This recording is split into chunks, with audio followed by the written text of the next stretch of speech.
Hi guys! Update again, Paolo Avellino and Kim Cho. May mga kumakalat ngayon ng issue na kaya pala daw ay hindi na mag-host at hindi kasama si Kim Cho sa PBB host dahil may something problem.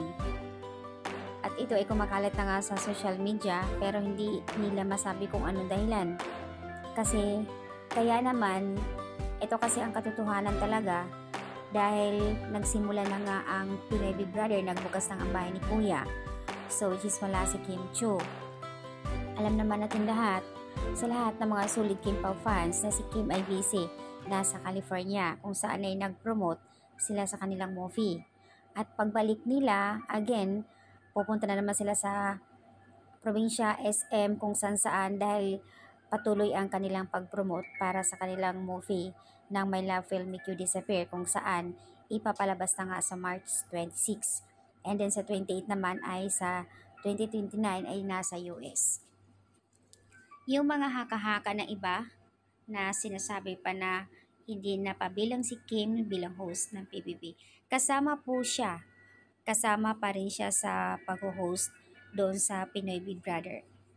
Kaya lang naman, may mga pagkakataon na hindi muna umaten si Kim kasi nag-promote nga. Siya pa ba, anak-anakan ni Direk Loren. And besides, siya yung talagang sila ni Bianca ni Robby, yung pinaka-solid na number 1 na host ni Kuya.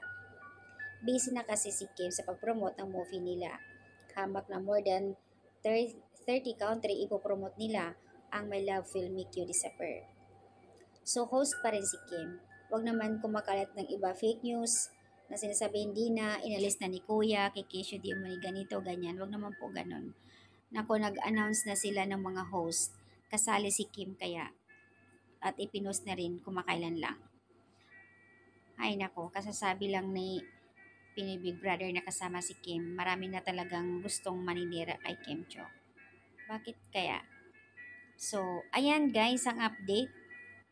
Fake news naman yung lumalabas na iba kasi ang totoo si Kim pa rin, solid talaga yan.